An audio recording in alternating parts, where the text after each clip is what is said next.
आज हम भारत के नेशनल पार्क्स की दुनिया में एक गहरी छलांग लगाने वाले हैं। हमारे पास जो नोट्स और रिसर्च हैं, वे इन शानदार जगहों की कहानियों, तथ्यों और मतलब कुछ अनसुने किस्सों से भरे पड़े हैं। बिल्कुल। हमारा मिशन सिर्फ ये जानना नहीं है कि कौन सा पार्क कहाँ है, बल्कि ये समझना है कि ये पार्क बने कैसे, इनकी खासियत क्या है और भारत की संरक्षण कहानी में इनकी जगह क्या है। हाँ, ये समझने बहुत जरूरी है। तो चलिए शुरू करते हैं और शुरुआत एक ऐसे आंकड़े से करते हैं जिसने मुझे सच में चौंका दिया। अच्छा। 1970 तक भारत में सिर्फ 5 नेशनल पार्क थे, सिर्फ 5। सिर्फ 5? हाँ। और आज ये संख्या 107 है, मतलब 5 से 107। ये तो जबरदस्त ग्रोथ है ना? और इन 107 में से एक तो ऐसा है जो पूरी दुनिया में कहीं और नहीं है, एक तैरता हुआ नेशनल पार्क। बिल्कुल, ये ग्रोथ भारत की कंजर्वेशन जर्नी की कहानी कहती है। हाँ, लेकिन इससे पहले कि हम इन पार्कों के अंदर घुमें, एक छोटा सा लेकिन जरूरी सवाल। पूछिए, आखिर एक नेशनल पार्क होता क्या है? क्या ये बस एक जंगल है जिसे सरकार ने घेर दिया है? हाँ, ये एक अच्छा सवाल है। मेरे जहन में भी यही आता है कि एक नेशनल पार्क और एक वाइल्ड लाइफ सैंक्चुरी में क्या फर्क है। सुनने में तो दोनों एक जैसे लगते हैं। ये बहुत करीब हैं, लेकिन एक मुख्य अंतर है। नेशनल पार्क में संरक्षण के नियम बहुत सख्त होते हैं। अच्छा। इसे IUCN यानी international union for conservation of nature की कैटेगरी 2 के तहत प्रोटेक्ट किया जाता है। यहाँ किसी भी तरह की मानवीय गतिविधि जैसे जानवरों को चराना या लकड़ियां इकट्ठा करना सब बैन होता है। पूरी तरह से बैन होता है। वाइल्ड लाइफ सैंक्चुरी में कुछ हद तक इन गतिविधियों की इजाजत दी जा सकती है। अच्छा। और ये सब मुमकिन हुआ 1972 के वाइल्ड लाइफ प्रोटेक्शन एक्ट की वजह से। अच्छा, तो ये 1972 का कानून एक तरह का गेम चेंजर था। गेम चेंजर से भी बढ़कर इस अधिनियम ने सिर्फ शिकार पर पाबंदी नहीं लगाई, बल्कि इसने राज्यों को संरक्षित क्षेत्र घोषित करने के लिए एक कानूनी ढांचा दिया। इससे पहले संरक्षण ज्यादातर स्थानीय राजाओं या ब्रिटिश सरकार की सनक पर निर्भर था। इस कानून ने इसे एक राष्ट्रीय मिशन बना दिया। और इसी वजह से हम 5 से 107 पार्कों का इस सफर देख पाए। बिल्कुल ठीक है, तो अब जब बुनियाद समझ आ गई है, तो चलिए इन पार्कों की कहानियों में उतरते हैं। मैं सोच रहा था कि राज्य दर राज्य जाने के बजाय क्यों ना हम इन्हें थीम के हिसाब से देखें। हाँ, ये अच्छा रहेगा। जैसे कुछ पार्क अपनी कहानियों और तमनान की वजह से मशहूर हैं। ये एक बेहतरीन तरीका है। चलिए शुरुआत पायनियर्स और लेजेंड से करते हैं, वो पार्क जिनकी एक ऐतिहासिक या सांस्कृतिक पहचान है। और इस लिस्ट में सबसे पहला नाम आता है भारत के सबसे पुराने नेशनल पार्क का। Jim Corbett national park, Uttarakhand. इसकी स्थापना 1936 में हुई थी। तब इसका नाम हैली नेशनल पार्क था। सही कहा, ये भारत का पहला नेशनल पार्क है, लेकिन इसकी अहमियत सिर्फ पहला होने में नहीं है। Project tiger. हाँ, ये 1973 में शुरू हुए प्रोजेक्ट टाइगर का जन्म स्थान भी है। ये वो जगह है जहां भारत ने बाघों को बचाने की अपनी सबसे बड़ी लड़ाई शुरू की थी। और इसका नाम जिम कॉर्बेट के नाम पर रखा गया, जो पहले शिकारी थे, बाद में कंजर्वेशनिस्ट बन गए। बिल्कुल, उनकी कहानी खुद में संरक्षण के बदलते नजरिए को दिखाती है। और कहानियों की बात करें तो मध्य प्रदेश के एक पार्क का नाम तो सीधे रामायण से जुड़ा है, बांधवगढ़। हाँ, बांधवगढ़ का जिक्र बहुत दिलचस्प है। माना जाता है कि इसका नाम बांधवगढ़ किले पर पड़ा। किले पर? हाँ, जिसे भगवान राम ने अपने भाई लक्ष्मण को लंका पर नजर रखने के लिए उपहार में दिया था। बांधव मतलब भाई और गढ़ मतलब किला। वाह! लेकिन आज ये पार्क अपनी पौराणिक कथाओं से ज्यादा बाघों के लिए जाना जाता है। हाँ, मैंने पढ़ा है कि यहाँ रॉयल बंगाल टाइगर्स का घनत्व दुनिया में सबसे ज्यादा है। पर इसका असल में मतलब क्या है? क्या वहाँ बाघ ज्यादा आसानी से दिख जाते हैं? ये एक बहुत अच्छा सवाल है। ज्यादा घनत्व का मतलब है कि प्रति वर्ग किलोमीटर ज्यादा बाघ है, जिससे उन्हें देखने की संभावना बढ़ जाती है। अच्छा। लेकिन इसका दूसरा पहलू भी है जो आपने पूछा, संघर्ष। हाँ। जब इलाका कम होता है और बाघ ज्यादा, तो अपने क्षेत्र के लिए लड़ाइयां बढ़ जाती हैं। इसीलिए पार्क मैनेजमेंट को बहुत संतुलन बनाना पड़ता है। और बांधवगढ़ में है? हाँ, बांधवगढ़ वही जगह है जहां रीवा के महाराजा को दुनिया का पहला सफेद बाघ मोहन मिला था। वाह! और एक और कहानी है जो हम सबने बचपन में सुनी है, मोगली की, द जंगल बुक। हमारे नोट्स कहते हैं कि उसकी प्रेरणा भी मध्य प्रदेश के जंगलों से ही मिली थी। बिल्कुल, रुडयार्ड किपलिंग की द जंगल बुक की दुनिया कान्हा नेशनल पार्क के जंगलों पर आधारित मानी जाती है। अच्छा, कान्हा। और सिर्फ कान्हा ही नहीं, पास का पेंच नेशनल पार्क, जो मध्य प्रदेश और महाराष्ट्र में फैला है, भी मोगली की कहानियों से गहराई से जुड़ा हुआ है। तो ये पार्क सिर्फ जानवर नहीं, हमारी कहानियों और इतिहास को भी सहेजते हैं। बिल्कुल। तो कहानियां इन पार्कों को एक पहचान देती हैं, लेकिन कभी-कभी ये प्रकृति का शुद्ध अविश्वसनीय विज्ञान होता है जो सबसे अच्छी कहानी कहता है। हाँ। चलिए अब कुछ ऐसे पार्कों की बात करते हैं जो इकोलॉजिकल मार्वल्स हैं, यानी प्रकृति के अजूबे। और इस लिस्ट में सबसे ऊपर है मणिपुर का कीबू लामजाओ नेशनल पार्क। इसका जिक्र आपने शुरू में किया था। हाँ, तैरता हुआ पार्क। दुनिया का एकमात्र तैरता हुआ राष्ट्रीय उद्यान। एक तैरता हुआ पार्क, ये सुनने में ही अजीब लगता है। ये कैसे काम करता है? क्या ये सच में पानी पर तैर रहा है? हाँ, ये लोकतक झील पर स्थित है। ये फुमडी नामक तैरती हुई वनस्पतियों पर बना है। फुमडी? ये क्या होता है? आप फुमडी को एक विशाल तैरते हुए स्पंज की तरह समझ सकते हैं। स्पंज? हाँ, ये असल में मिट्टी, पौधों और जैविक पदार्थों का एक घना जाल होती हैं जो पानी पर तैरती हैं।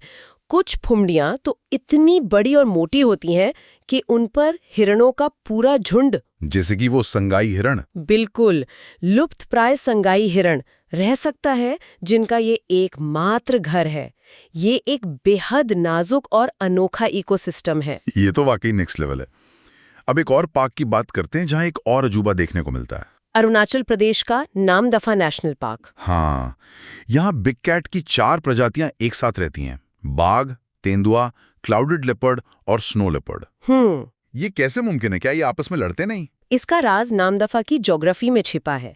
नामदफा की सबसे बड़ी खासियत इसकी ऊंचाई में जबरदस्त भिन्नता है। अच्छा। ये पार्क कुछ 100 मीटर की तराई से शुरू होकर 4,500 मीटर से भी ज्यादा बर्फीली चोटियों तक जाता है। ओह, तो अलग-अलग बिल्लों के लिए अलग-अलग जोन बन गए? बिल्कुल। तराई के घने जंगलों में बाघ रहते हैं, थोड़ी ऊंचाई पर तेंदुए और क्लाउडेड लेपर्ड, और सबसे ऊपर बर्फीले इलाकों में हिम तेंदुए यानी स्नो लेपर्ड। कमाल है। ये एक अद्भुत इकोलॉजिकल ओवरलैप है जहाँ 4 अलग-अलग दुनिया एक ही पार्क में आके मिलती हैं। ऐसा दुनिया में और कहीं नहीं है। और ये तितलियों के लिए भी मशहूर है ना? हाँ, ये भारत का पहला तितली विविधता केंद्र भी है। कमाल है। अब ऐसे ही एक और खास इकोसिस्टम की बात करते हैं, पश्चिम बंगाल का सुंदरबन। ये सिर्फ एक नेशनल पार्क नहीं है, इसे बायोस्फीयर रिजर्व भी कहते हैं। इसका क्या मतलब है? बायोस्फीयर रिजर्व एक बड़ा कॉन्सेप्ट है। इसमें सिर्फ जानवरों और पेड़ों का संरक्षण नहीं होता, बल्कि वहां रहने वाले इंसानी समुदायों और उनके पारंपरिक तरीकों को भी संरक्षण का हिस्सा बनाया जाता है। अच्छा। सुंदरबन दुनिया का सबसे बड़ा मैंग्रोव जंगल है। यहाँ की जमीन और पानी आपस में ऐसे घुले मिले हैं कि पता ही नहीं चलता जंगल कहाँ खत्म होता है और नदी कहाँ शुरू होती है। और यहाँ के बाघ वो तैरते भी हैं। हाँ, सुंदरबन के रॉयल बंगाल टाइगर्स अपनी इस काबिलियत के लिए मशहूर हैं।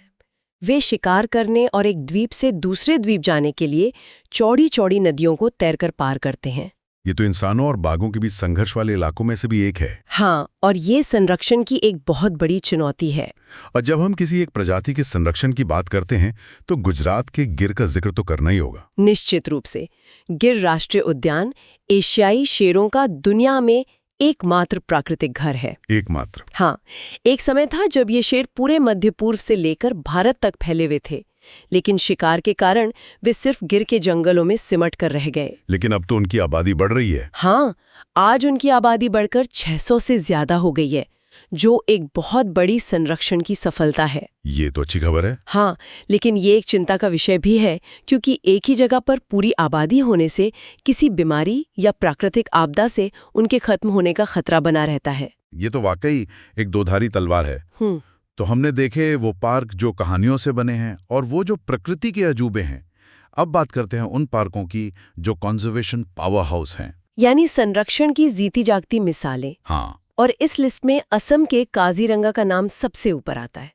आज काजीरंगा का नाम लेते ही एक सींग वाले गैंडे की तस्वीर सामने आती है। हाँ, दुनिया की 2/3 गैंडों की आबादी यहीं रहती है। लेकिन क्या ये हमेशा से ऐसा था? बिल्कुल नहीं।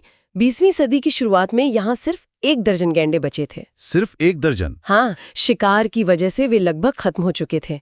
लेकिन कड़े कानूनों और लगातार कोशिशों से आज उनकी संख्या 2600 से भी ज्यादा है। वाह! ये भारत की सबसे सफल संरक्षण कहानियों में से है। मैं नोट्स में एक और दिलचस्प बात देख रहा हूँ।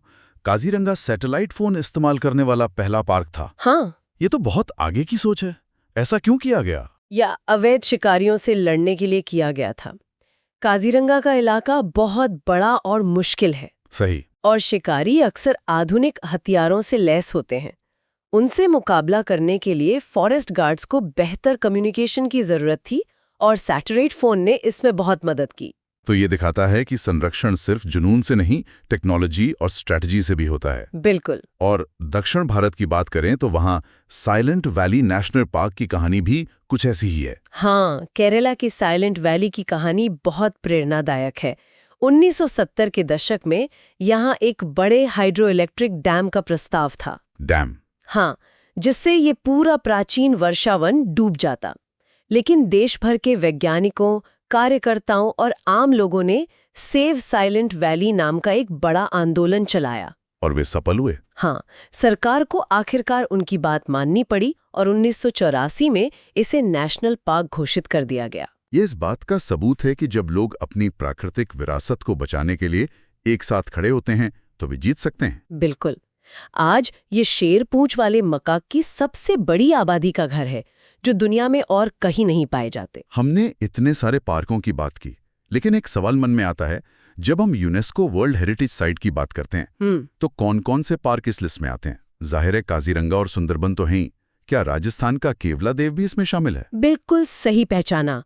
काजीरंगा, सुंदरबन, मानस और राजस्थान का केवलादेव राष्ट्रीय उद्यान, ये सभी यूनेस्को की विश्व धरोहर सूची में शामिल हैं। अच्छा, केवलादेव भी? हाँ, केवलादेव अपने प्रवासी पक्षियों के लिए एक स्वर्ग है, जहाँ सर्दियों में साइबेरिया तक से हजारों पक्षी आते हैं। तो मतलब ये दिखाता है कि संरक्षण सिर्फ बड़े जानवरों का नहीं, बल्कि हर तरह के इकोसिस्टम का होता है। सही कहा। तो आज हमने भारत के नेशनल पार्कों का एक शानदार सफर तय किया। हमने उनकी शुरुआत से लेकर उनके विकास तक की कहानी देखी। हमने देखा कि कैसे जिम कॉर्बेट जैसे पायनियर्स ने रास्ता दिखाया, कैसे बांधवगढ़ और कान्हा जैसी जगहों ने हमारी कहानियों को शक्ल दी, और कैसे कीबो लामजाओ और नामदफा जैसे अजूबों ने हमें हैरान किया। हर पार्क की अपनी एक कहानी है। हाँ, ये सिर्फ जंगलों और जानवरों की लिस्ट नहीं है, ये भारत की अपनी प्राकृतिक धरोहर को बचाने की एक जिंदा कहानी है। ये सब जानने के बाद एक विचार मन में आता है जो हमारे स्रोतों से थोड़ा आगे जाता है। बताइए। हमने देखा कि 1972 के कानून ने सब कुछ बदल दिया और पार्कों की संख्या आसमान छू गई। लेकिन अब 50 साल बाद हम एक नए मोड़ पर खड़े हैं। आज की चुनौतियां अलग है। हाँ, बिल्कुल। एक तरफ जलवायु परिवर्तन है जो सुंदरबन जैसे तटीय इलाकों को निगल रहा है, तो दूसरी तरफ बढ़ती आबादी का दबाव है जिससे इंसान और जानवरों का संघर्ष बढ़ रहा है। ऐसे में ये सोचना दिलचस्प है कि संरक्षण का अगला अध्याय क्या होगा।